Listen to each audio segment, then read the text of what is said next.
मेवाड़ की आंख कहलाने वाला दुर्ग कुंभलगढ़ दुर्ग। आज जिस दुर्ग की आप यात्रा कर रहे हो ये है कुंभलगढ़ दुर्ग। जब जब मेवाड़ के शासकों पर संकट की घड़ी मंडराती थी तब तब मेवाड़ शासक यहाँ पर शरण लेते थे। अब हम दुर्ग के अंदर प्रवेश करेंगे। अब आपके सामने जो दरवाजा दिख रहा है ये बाहरी दरवाजा, इसे हनुमान पोल के नाम से जाना जाता है। यहाँ पर गाड़ी को पार्क करने के बाद हम अंदर के दरवाजे में प्रवेश करेंगे। इस दुर्ग का सबसे मुख्य दरवाजा विजय पोल के नाम से जाना जाता है। यहाँ पर और अन्य पोल है जिनमें से ओरठ पोल और हल्ला पोल मुख्य दरवाजे हैं। यहाँ पर प्राकृतिक छटा आप सभी देख रहे हो और ऊपर बादल चल रहे हैं, नीचे हरियाली जैसे आसमां और जमीन आपस में बात कर रहे हैं। अब हम दुर्ग के अंदर प्रवेश कर चुके हैं। दुर्ग में अंदर प्रवेश करने के बाद बहुत सारी विशेषताओं को जानेंगे।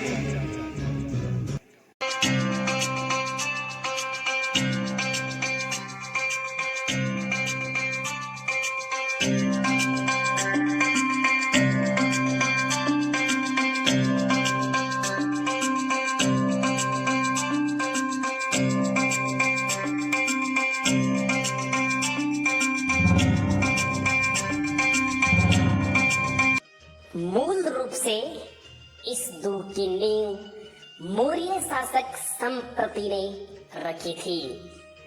इस विशालकाय दुर्ग का निर्माण महाराणा कुंभा ने नागौर विजय की उपलक्ष्य में करवाया था।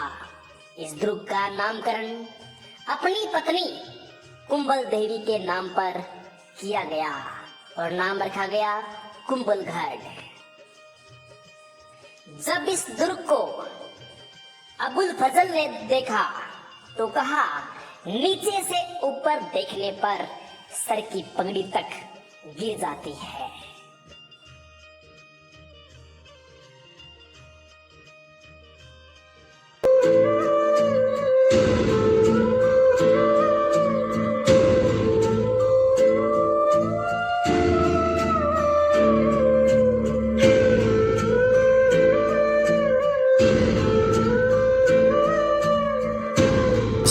अभी हम कुंभलगढ़ दुर्ग के अंदर पहुंच चुके हैं और एंट्री करके मैंने लगभग 4 से 5 पोल, इसके सबसे पहले हनुमान पोल, राम पोल के बाद में और अंदर वाले पोल के अंदर मैं आ चुका हूं। मुख्य किले के अंदर प्रवेश नहीं किया, लेकिन यहाँ अभी जो अनुभव ले रहा हूँ शायद मेरे जीवन का राजस्थान में पहला ऐसा अनुभव है।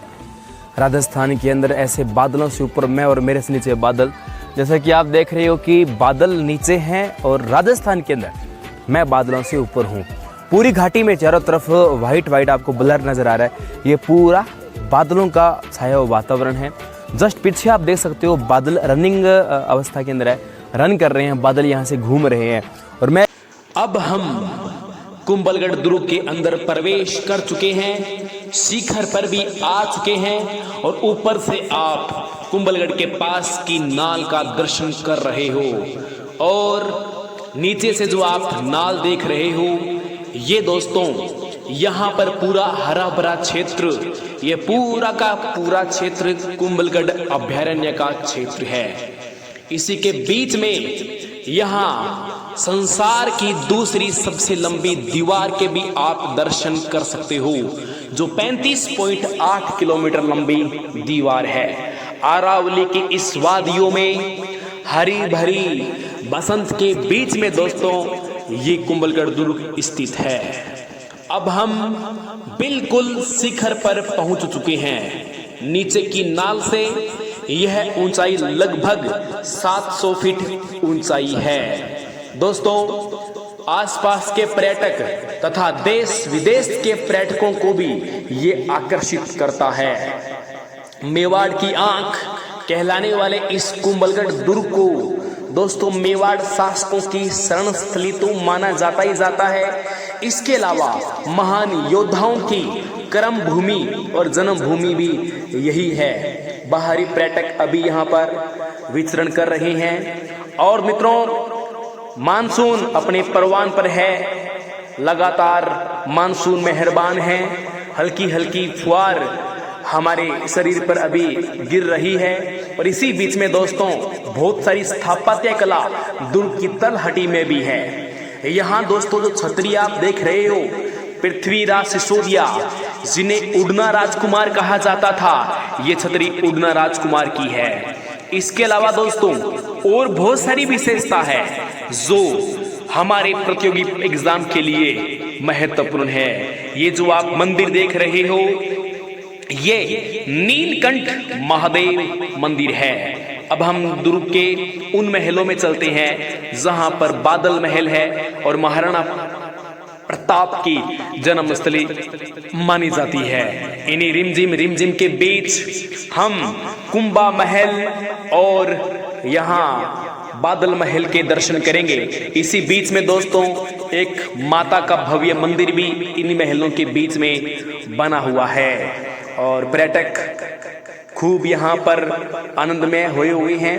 ये कुंभा महल जो आप देख रहे हो, इसी के साथ में है दोस्तों बादल महल, जहां पर महाराणा प्रताप का जन्म हुआ था। शानदार चित्रकारी, हाथी लड़ाई कर रहे हैं, इसकी चित्रकारी दीवारों पे यहाँ पर अलंकृत है।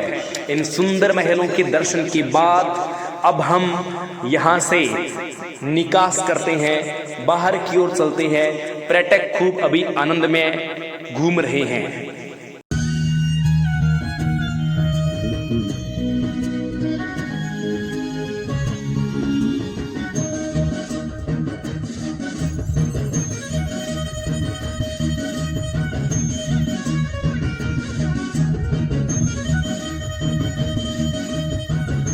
महान योद्धा और शासकों की जन्मस्थली और कर्मस्थली देखने के बाद मेवाड़ स्थापत्य कला को हम अच्छे से जब निहारने लगे तो हमें यहाँ पर बड़े बड़े मधुमक्खियों के छत्ते भी नजर आए।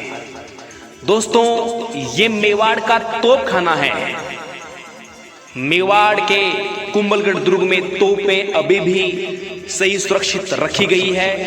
इन तोपों का प्रयोग दुश्मनों को खदेड़ने के लिए किया जाता था। दोस्तों यह है मेवाड़ कुंभलगढ़ का तोपखाना। ये निर्माण को तरसती हुई स्थापत्य कला, ये तलहटी में बने हुए दोस्तों ये भव्य इमारतें और मंदिर है जो अपूजनीय स्थिति में है।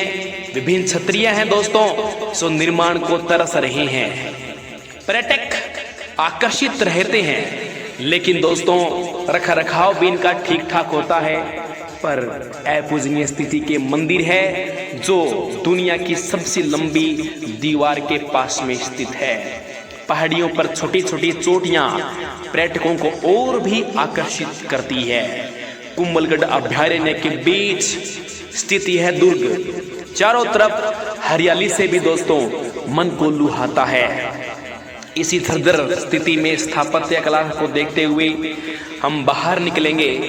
यहाँ से बाहर निकलकर दोस्तों और अन्य स्थापत्य कला को देखेंगे। दोस्तों इस कुंभलगढ़ दुर्ग में रात्रिकालीन भी कार्यक्रम होता है।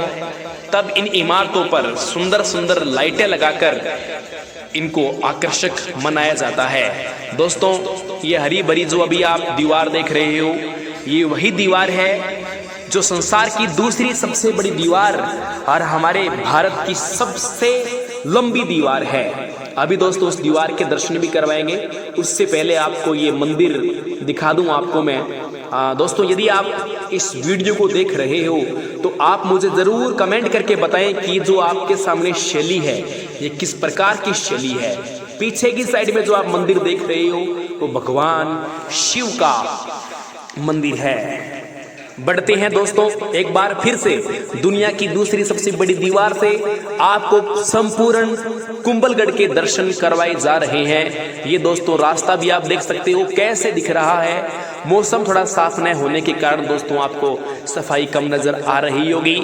तो दोस्तों अब हम जिस दीवार पे खड़े हैं, ये दीवार चाइना की दीवार के बाद दुनिया की सबसे बड़ी दीवार मानी जाती है। उसी दीवार के पास फिर से एक स्थापत्य कला का नमूना आप सबके सामने दोस्तों पेश है। जर्जर स्थिति में है, अंदर तो घुस जाते हैं, लेकिन दोस्तों मन डरता रहता है। और इस दीवार को देखने के लिए विदेशी जोड़े भी यहाँ पर घूमते रहते हैं। ऐसा माना जाता है कि इस दीवार पर उस जमाने में 4-4 घोड़े एक साथ दौड़ा करते थे। लेकिन दोस्तों दीवार की चौड़ाई को देखने के बाद प्रतीत हो रहा है कि यहाँ पर 6-6 घोड़े भी एक साथ चल सकते थे। दोस्तों दीवार इतनी मजबूत थी, इतनी मजबूत आज है भी, जहां दोस्तों इतनी सुंदर आधुनिक तकनीक से बनाया गया था। देशी आक्रमण या विदेशी आक्रमणकारी दीवार की तलहटी में है तो बंदूकों से भी दोस्तों हमला किया जा सकता था, पत्थर फेंककर भी हमला किया जा सकता था। ये ग्रेट वॉल ऑफ चाइना के बाद ग्रेट वॉल ऑफ इंडिया आप देख रहे हो दोस्तों। ये दीवार 35.8 किलोमीटर लंबी, जिसे बड़े स्तर पे 36 किलोमीटर लंबा माना जाता है। दोस्तों 2 किलोमीटर की दूरी तक ये शिवलिंग 6 फीट का काले रंग का शिवलिंग है। ये एक ही मंदिर आज अस्तित्व में बचा है कुंभलगढ़ दुर्ग में, बाकी सब मंदिर निर्माण को तरस रहे हैं। कुंभलगढ़ की नींव मूलतः संप्रति मौर्य ने रखी थी। बाद में इस दुर्ग का निर्माण नागौर विजय की उपलक्ष्य में महाराणा कुंभा ने 1448 में शुरू करवाया, जिसका निर्माण लगभग 1458 तक चलता रहा। हनुमान पोल के बराबर जो प्रतिमा लगी हुई थी, उस प्रतिमा को महाराणा कुंभा नागौर से आए थे। दुर्ग के प्रवेश द्वारों में ओरठ पोल, हल्ला पोल, हनुमान पोल, विजय पोल आदि दरवाजे हैं। कुंभलगढ़ दुर्ग में प्रवेश करते ही शिखर पे दुर्ग बना है, उसे कटारगढ़ कहा जाता है, जिसे मेवाड़ की आंख नाम से भी जाना जाता है। अबुल फजल ने कटारगढ़ के बारे में कहा, यह दुर्ग इतनी बुलंदी पर, इतनी ऊंचाई पर बना हुआ है, जिसे नीचे से ऊपर देखने पर सिर की पगड़ी तक गिर जाती है। इसमें बहुत से दर्शनीय स्थल है। कुंभ श्याम जी का मंदिर, नीलकंठ महादेव मंदिर, विष्णु मंदिर, वेदी भवन, कुंभा द्वारा बनाया गया द्वितीय विजय स्तंभ, झाली रानी का मालिया, झाली भाव बावड़ी, मामादेव कुंड। इसी के अंदर बादल महल में 9 मई 1540 को महाराणा प्रताप का जन्म हुआ था। कटारगढ़ के कुंभ श्याम मंदिर में 1468 ईस्वी में कुंभा की हत्या उनके पुत्र उद्दा ने की थी।